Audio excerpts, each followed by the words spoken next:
चैत्र की चतुर्थी में लिख दिया है, परंतु विशेषता यह है कि इसमें गेहूं का करवा भर के पूजन किया जाता है और विवाहित लड़कियों के यहाँ चीनी के करवे पियर से भेजे जाते हैं तथा इसमें निम्नलिखित कहानी सुनकर चंद्रोदय में अर्घ देकर व्रत खोला जाता है।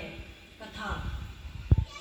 एक साहूकार के 7 लड़के और एक लड़की थी।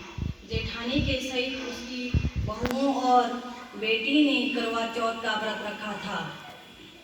रात्रि को साहूकार के लड़के भोजन करने लगे तो उन्होंने अपनी बहन से भोजन के लिए कहा।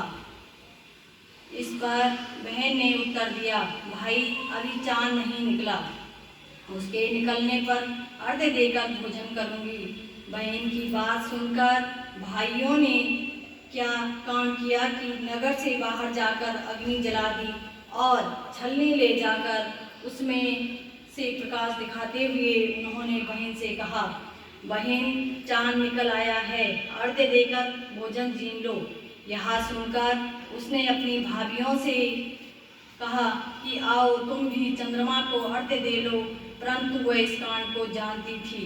उन्होंने कहा, भाई जी अभी चांद नहीं निकला, तेरे भाई तेरे साथ धोखा करते हुए अग्नि का प्रकाश छलनी से दिखा रहे हैं। भाइयों की बात सुनकर भी उसने कुछ ध्यान न दिया व भाइयों द्वारा दिखाए प्रकाश को ही अर्घ देकर भोजन कर लिया। इस प्रकार व्रत भंग करने से गणेश जी उस पर प्रसन्न हो गए। उसके बाद उसका पति सख्त बीमार हो गया और जो कुछ घर में था उसकी बीमारी में लग गया। जब उसे अपने किए हुए दोषों का पता लगा तो उसने पश्चाताप किया। गणेश जी की प्रार्थना करते हुए विधि विधान से पुनः चतुर्थी का व्रत करना प्रारंभ कर दिया। श्रद्धानुसार सबका आदर करते हुए सबसे आशीर्वाद ग्रहण करने में ही मन को लगा दिया। इस प्रकार उसने श्रद्धा भक्ति सहित कर्म को देखकर भगवान गणेश उस पर प्रसन्न हो गए और उसके पति को जीवन दान देकर उसे आरोग्य करने के पश्चात धन संपत्ति से युक्त कर दिया। इस प्रकार जो कोई छल कपट को त्याग कर श्रद्धा भक्ति से चतुर्थी का व्रत करेंगे वह सभी प्रकार के से सुखी होते हुए कलेशों से मुक्त होंगे। गणेश जी विनायक की कहानी। एक अंधी बुढ़िया थी जिसका एक लड़का और लड़के की बहू थी। वो बहुत गरीब था। वह अंधी बुढ़िया नित्य प्रति गणेश जी की पूजा किया करती थी। गणेश जी साक्षात सन्मुख आकर कहते थे कि बुढ़िया माई तू जो चाहे मांग ले। बुढ़िया कहती, मुझे मांगना नहीं आता, सो कैसे और क्या मांगूं। तब गणेश जी बोले कि अपने बहू बेटे से पूछकर मांग ले। तब बुढ़िया ने अपने पुत्र और बधू से पूछा तो बेटा बोला धन मांग ले, बहू बोली पोता मांग ले।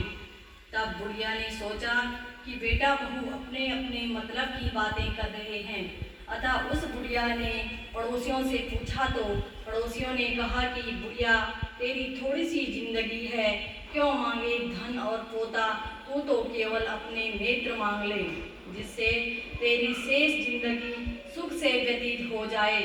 उस बुढ़िया ने बेटे और बहू तथा पड़ोसियों की बात सुनकर घर में आकर सोचा, जिससे बेटा बहू मेरा सबका ही भला हो, वह भी मांग लूं और अपने मतलब की चीज भी मांग लूं। जब दूसरे दिन श्री गणेश जी आए और बोले, बोल बुढ़िया क्या मांगती है, हमारा वचन है तू जो मांगेगी सो ही पाएगी। गणेश जी के वचन सुनकर बुढ़िया बोली, हे गणराज, यदि आप मुझ पर प्रसन्न हैं तो मुझे 9 करोड़ की माया दें, निरोगी काया दें, अमर सुहाग दें, आंखों में प्रकाश दें, नाती पोता दें और समस्त परिवार को सुख दें और अंत में मोक्ष दें। बुढ़िया की बात सुनकर गणेश जी बोले, बुढ़िया माँ तूने तो मुझे ठग लिया, खैर जो कुछ तूने मांग लिया वह सभी तुझे मिलेगा। यूं कहकर गणेश जी अंतर्धान हो गए।